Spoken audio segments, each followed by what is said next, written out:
ನಿಮಗೆ ಅನ್ವಯಿಸಿದರೆ ಅಥವಾ ರೆಸೊನೇಟ್ ಆದರೆ ಮಾತ್ರ ತೊಗೊಳ್ಳಿ, ಇಲ್ಲಾಂದರೆ ಬಿಟ್ಬಿಡಿ. ಇದು ಒಂದು ಜನರಲ್ ರೀಡಿಂಗ್ ಮಾತ್ರ ಆಗಿರುತ್ತೆ. ಕಾರ್ಡ್ಸ್ನ ಶಫಲ್ ಮಾಡಿದಾಗ ನನಗೆ ಫಸ್ಟ್ ಕಾರ್ಡ್ 8 ಆಫ್ ಪೆಂಟಿಕಲ್ಸ್ ಬಂದಿದೆ.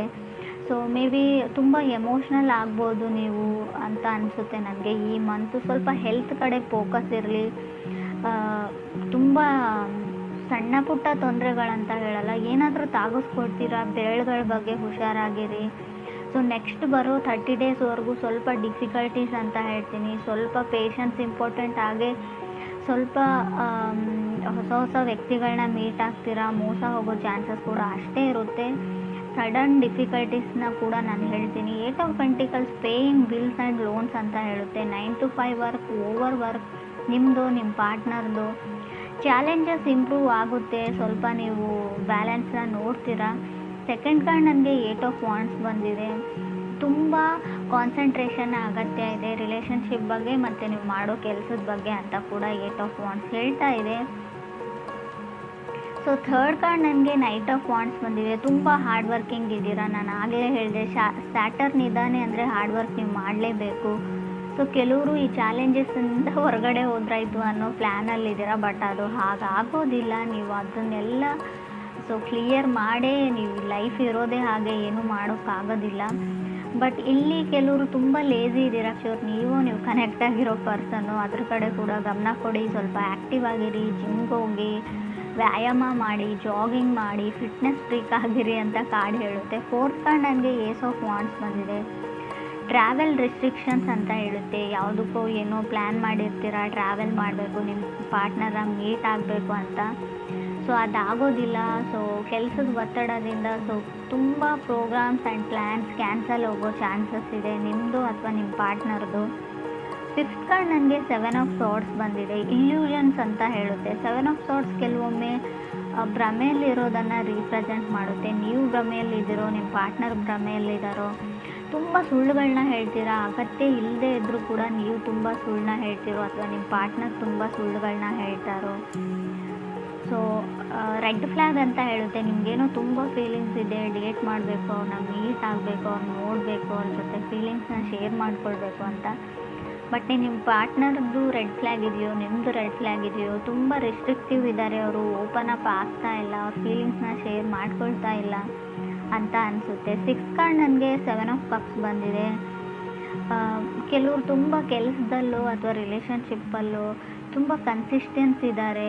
ಸೊ ಹೇಗಾದರೂ ಮಾಡಿ ಅವ್ರನ್ನ ಪಡ್ಕೊಳ್ಳೇಬೇಕು, ಅವ್ರ ಮನಸ್ಸನ್ನ ಗೆಲ್ಲೇಬೇಕು ಅನ್ನೋ, ಸೊ ಅಥವಾ ಗೋಲ್ಸ್ನ ಅಥವಾ ಡ್ರೀಮ್ಸ್, ಕೆರಿಯರ್ ಬಗ್ಗೆ ಆದರೆ ಆ ಗೋಲ್ಸ್ನ ರೀಚ್ ಮಾಡಲೇಬೇಕು ಅಂತ ಹೇಳ್ತಾರೆ. ಸೊ ಫ್ಯಾಮ್ಲಿ ಚೆನ್ನಾಗಿದೆ, ವೆಲ್ತಿ ಫ್ಯಾಮ್ಲಿ ಅನ್ಬೋದು, ನಿಮ್ಮದು ಕೂಡ ಅವ್ರದ್ದು ಕೂಡ. ಸೊ ಅಡ್ವೈಸ್ನ ತೊಗೊಳ್ಬೋದು. ಸ್ಟಾರ್ಟಿಂಗ್ ಆಫ್ ರಿಲೇಷನ್ಶಿಪ್ಪಲ್ಲಿ ಹೊಸದಾಗಿ ಕಮಿಟ್ ಆಗಿದ್ದರೆ ಖಂಡಿತವಾಗ್ಲೂ ನಿಮ್ಮ ಫ್ರೆಂಡ್ಸ್ದು ಯಾರಾದರೂ ಅಡ್ವೈಸ್ನ ತೊಗೊಳ್ಳಿ ನೀವು ಅಂತ ಕೂಡ ಕಾರ್ಡ್ ಹೇಳುತ್ತೆ. 7th ಕಾರ್ಡ್ ನನಗೆ 6 ಆಫ್ ಸಾರ್ಡ್ಸ್ ಬಂದಿದೆ. ಯಾರೋ ಯಾರ ಜೊತೆನೋ ಮಾತಾಡ್ತಾ ಇಲ್ಲ, ನೀವು ನಿಮ್ಮ ಪಾರ್ಟ್ನರ್ ಜೊತೆ ಅಷ್ಟೊಂದು ಕಮ್ಯುನಿಕೇಟ್ ಮಾಡ್ತಾ ಇಲ್ವೋ, ಅದರ್ ಪರ್ಸನ್ ನಿಮ್ಮ ಜೊತೆ ಕಮ್ಯುನಿಕೇಟ್ ಮಾಡ್ತಾ ಇಲ್ವೋ. ಕೆಲವ್ರಿಗೆ ರೆಡ್ ಫ್ಲ್ಯಾಗ್ ಅಂತ ಹೇಳಿದೆ. ಸೊ ತುಂಬ ಸ್ಟ್ರಾಂಗಾಗೇ ಇದೆ ಅದು. ನೀವು ಅವ್ರನ್ನ ಬ್ಲಾಕ್ ಮಾಡಿದಿರೋ, ಅವ್ರು ನಿಮ್ಮನ್ನು ಬ್ಲಾಕ್ ಮಾಡಿದ್ರು. ಮೈಂಡ್ ಗೇಮ್ಸ್ ಅಂತ ಹೇಳ್ಬೋದು. ಸೊ ಮೈಂಡ್ ಗೇಮ್ಸ್ ಕೂಡ ಕಾಣ್ತಾ ಇದೆ. ಕೆಲವರಿಗೆ ಮಾತ್ರ ಫ್ರೆಂಡ್ಸ್, ಎಲ್ರಿಗೂ ಅಲ್ಲ. 8th ಕಾರ್ಡ್ ನನಗೆ ನೈಟ್ ಆಫ್ ಪೆಂಟಿಕಲ್ಸ್ ಬಂದಿದೆ. ಸೊ ಅವ್ರ ಕಡೆಯಿಂದ ಅವ್ರು ಮೂವ್ ಮಾಡೋದನ್ನು ಸ್ಟಾಪ್ ಮಾಡಿರ್ಬೋದು, ಅವ್ರ ಎಫರ್ಟ್ನ ಸ್ಟಾಪ್ ಮಾಡಿರ್ಬೋದು. ಮುಂಚಿನ ಥರ ಅವ್ರ ಮೆಸೇಜಸ್ನ ಮಾಡಲ್ಲ, ಕಾಲ್ನ ಮಾಡಲ್ಲ.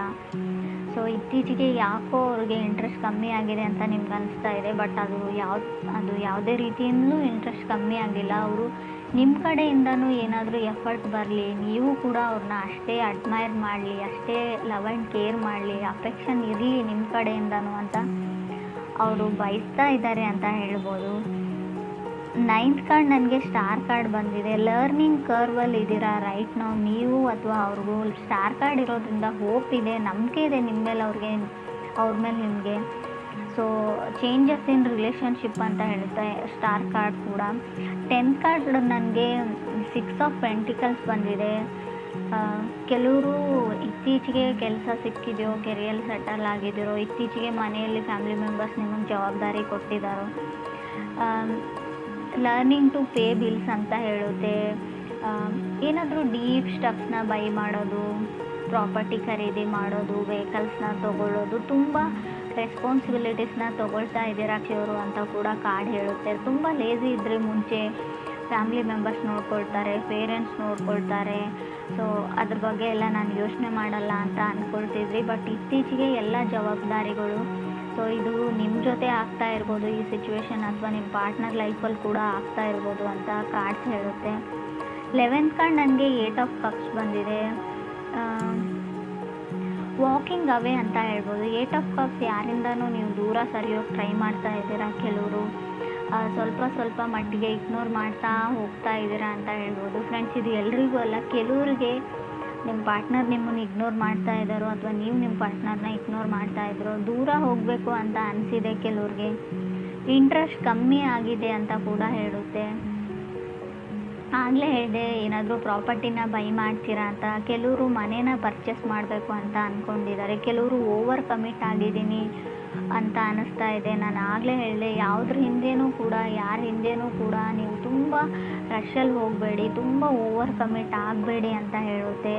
ಸೊ ನಿಮ್ಮ ಮನಸ್ಸು ಏನು ಹೇಳುತ್ತೆ ಅದನ್ನು ಮಾಡಿ, ಪರವಾಗಿಲ್ಲ. ಆದರೂ ಕೂಡ ಅವ್ರಿಗೆ ನೀವು ಹೆಸಿಟೇಟ್ ಮಾಡ್ತಾ ಇದ್ದೀರಾ, ಇರಿಟೇಟ್ ಮಾಡ್ತಾ ಇದ್ದೀರಾ ಅನ್ನೋದ್ರ ಬಗ್ಗೆ ಕೂಡ ಯೋಚನೆ ಮಾಡಿ.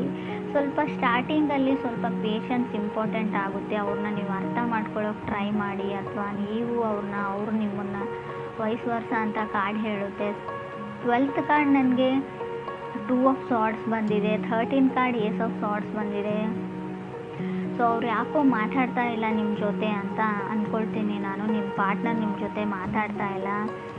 ಸೊ ತುಂಬ ಸೇಫ್ಗೆ ಮಾಡ್ತಾರೆ, ಅವರು ಸೇಫಾಗಿರೋಕ್ಕೆ ಟ್ರೈ ಮಾಡ್ತಾರೆ. ಮೇ ಬಿ ಕೆಲವ್ರಿಗೆ ತುಂಬ ಟಾಕ್ಸಿಕ್ ರಿಲೇಷನ್ಶಿಪ್ಪಲ್ಲಿ ಇದ್ರಿ, ನಿಮ್ಮ ಫ್ಯಾಮಿಲಿ ಮೆಂಬರ್ಸ್ ನಿಮ್ಮನ್ನು ಸೇವ್ ಮಾಡಿದರು, ಆ ವ್ಯಕ್ತಿ ಸರಿಯಿಲ್ಲ ಅಂತ ಹೇಳಿದರು, ಅದಾದಮೇಲೆ ನೀವು ಹೊರಗಡೆ ಬಂದ್ರಿ.